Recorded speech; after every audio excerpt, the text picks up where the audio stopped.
and welcome to I Am Water's online lessons. My name is Malecia and I come from Muizenberg. And my name is Marlin and I come from Capricorn, which is also in Muizenberg. Today we'll be talking about something that we're really passionate about and that we hope you'll soon be passionate about too, marine pollution. By the end of this lesson, you'll be able to do 3 things. Number 1, explain some of the ways that pollution ends up in our oceans. Number 2, describe how the different types of plastic pollution can hurt animals in the ocean and us too. And number 3, become an ocean guardian. We show you a few simple ways to teach your family and friends how we can all save the sea. Can you remember what we learned in lesson 1 about all the amazing gifts the ocean gives us for free? 2 out of every 3 breaths we take comes from tiny ocean plants called phytoplankton. And our ocean champions, the whales, bring a very special compost to the ocean surface that helps these phytoplankton grow, their poop. We learned that the ocean gives us the food we eat, but if we do not fish sustainably, we can quickly lose some of the most important ocean gifts we need to survive. If we catch too much fish or fish in the wrong way, we can overfish and lose the precious source of food and jobs. We need to protect the ocean so that it can continue to give us these gifts for the rest of our lives, and the lives of our children, and the lives of our grandchildren, forever. This is what sustainability means. The sad thing is that when we don't think about everything the ocean and the plants and animals that live in it give us for free, we can forget that we need these gifts to live healthy, happy lives on planet Earth. And when we forget, we can treat the ocean in terrible ways that harm it, and then the ocean isn't healthy enough to keep giving us these gifts. One of the ways we treat our oceans badly is by polluting them. We call this marine or ocean pollution. There are a lot of ways we can pollute our oceans. Can you think of a few and write them down? We'll give you a minute. If you thought of oil spills that come from big ships or sewage flowing from pipes on land into the sea, you'd be right. Did any of you think of garbage, rubbish or trash? All that stuff we throw away into our bins and then forget about. Of course, we don't always throw rubbish in the bin, and this is called littering. And did any of you think about noise? That's right. Noise pollution is a big problem in our oceans right now, with so many ships traveling all around the world, and boats fishing in the sea, and people using the ocean in so many ways. It's becoming a very noisy place for the animals that live underwater. Close your eyes for a second and imagine hearing the grrr of a ship's engine and the chop chop chop chop of a boat's propeller and the boom of the Navy testing their new guns all day, every day. Now you know why whales aren't singing their songs the same way anymore and why fish can't always hear each other these days. This sounds awful. Why are we doing this to our oceans? Why aren't we taking better care? Well, it's not always on purpose. Can you remember that in lesson 1 we said that we can't always see the gifts the ocean gives us, and we challenged you to go out and start noticing the different ways the ocean helps us. Now that we know better, we can do better. Let's do a little activity. We've collected some rubbish from our community and we're going to guess how many years it takes each item to break down into smaller and smaller and smaller pieces. Grab a notebook and pen and give your best guess. How long do you think your rubbish lives? Let's start with a cigarette bud. How long do you think it takes to break down? 10 years. How about the plastic bag? If you've guessed 100 years, you'd be right. A plastic bag will live longer than you. What about the styrofoam cup? 500 years. That's 5 times longer than a very long human life. And this bottle cap? 500 years. That means that when your great, that's a lot of lifetimes from now, grandchildren are alive, a styrofoam cup and a bottle cap that you used will still be floating around in the ocean. Isn't that a horrible thought? How long do you think a plastic straw takes to break down? 450 years. Can you believe it? And a fishing line? 650 years. This is so long. It means that if a fishing line had been dropped in the ocean in the year 1371, it would still be around today. Of course, people didn't use plastic way back then, but it helps you understand how long the fishing line on a fishing rod will still be around. Okay, so rubbish lives a long time. So what?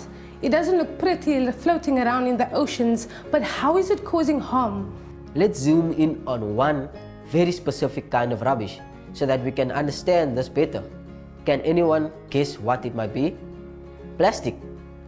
Plastic pollution is one of the worst kind of waste because it takes such a long time to break down into smaller and smaller pieces, but it never actually goes away. Slow down again. We need to look at the journey of plastic. I don't throw plastic into the sea, I throw it in the rubbish bin. Yes, you do. Thank you. But there are a lot of ways for plastic to reach the ocean. Sometimes it's true. People deliberately throw things into the sea, but the litter on our streets, around our houses and schools is also blown in by the wind into the sea. And of course, rivers bring rubbish down into the ocean as well. Okay, that makes sense. So many rivers flow through cities and communities, and all rivers eventually end up in the ocean. So they carry all the waste that we throw into them and all the rubbish that's blown into them from the rubbish dumps where our garbage from home gets taken every week, and anything lying around that doesn't get thrown away. Yes, that's it. All of that rubbish. Can you think of a river near you?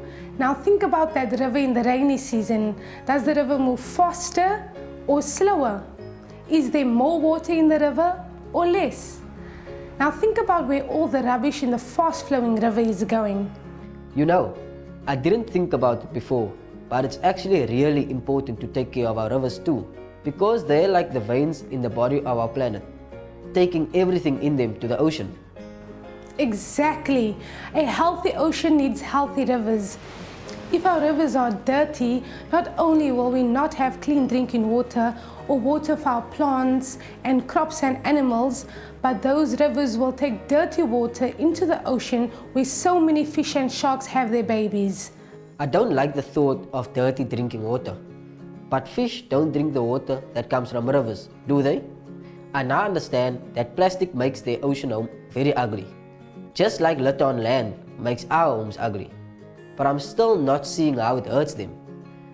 All these animals have a common enemy, the plastic bag.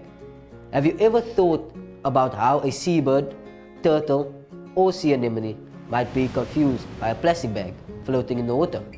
Seabirds sometimes think that plastic is food, so they bring it back to their nest to feed their babies. All that plastic tricks the babies' brains into thinking that they are full, but they have no nutrients from proper food like fish, so their babies starve. Turtles also eat plastic bags and plastic straws.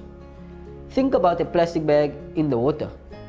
Can you see how it might look like a jellyfish? Next time you go for a walk on the beach, look out for sea anemones in the tidal pools. These little animals move very, very, very slowly. So they have stinging tentacles that they use to grab food that floats past them in the water. Look at what happens if a piece of plastic floats past them. As plastic gets smaller, it becomes what we call microplastics. In fact, plastics can become so small that we don't even see it floating in the ocean. Can you remember something else in our oceans that was also so microscopic that it was invisible to the naked eye? That's right, phytoplankton. Now think of who eats phytoplankton. Yes, whales. And the whale shark. It's the world's biggest shark, and it is a vegetarian. What? Really? Yes, it only eats phytoplankton, the tiny plants floating in our oceans. To do this, the mouth of a whale shark is like a giant sieve. As whale sharks swim through the water, they open their mouths to filter seawater and capture phytoplankton. But what about the microplastics? That's the problem.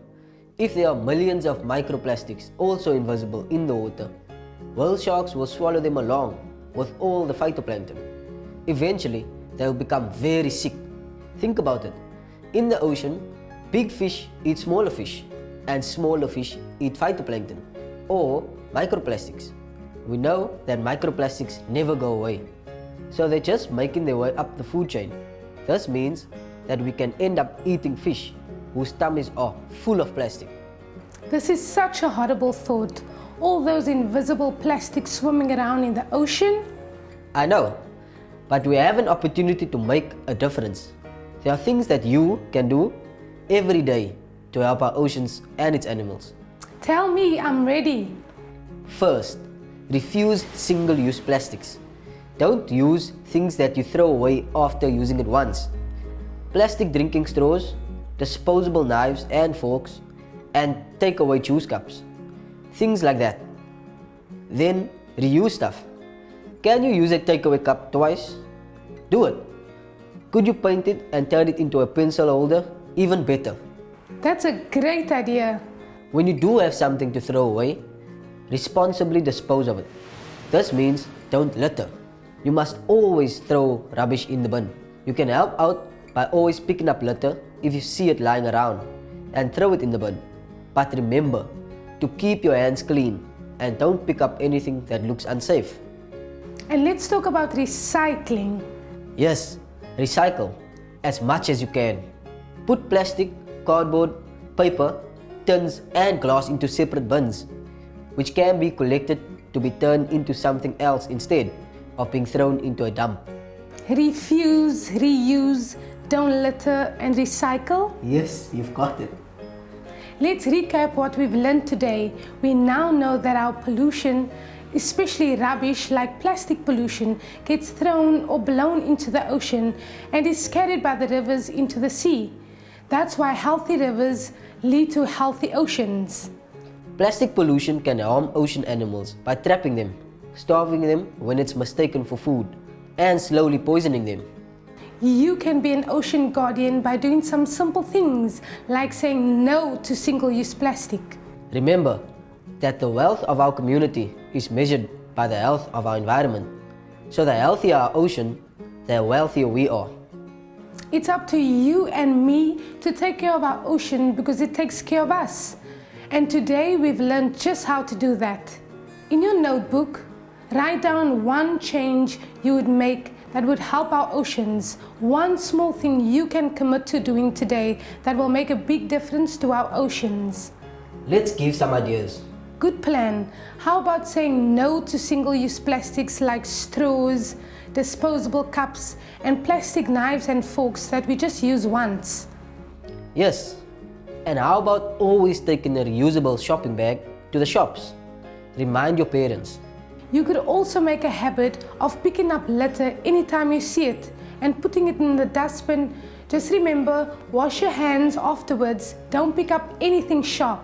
Just choose one change you'd like to make and stick to it. That's how we learn good habits. We hope you've enjoyed our I'm Water online lesson on marine pollution. We look forward to seeing you soon. Please leave a comment and subscribe to our channel for more. Bye for now.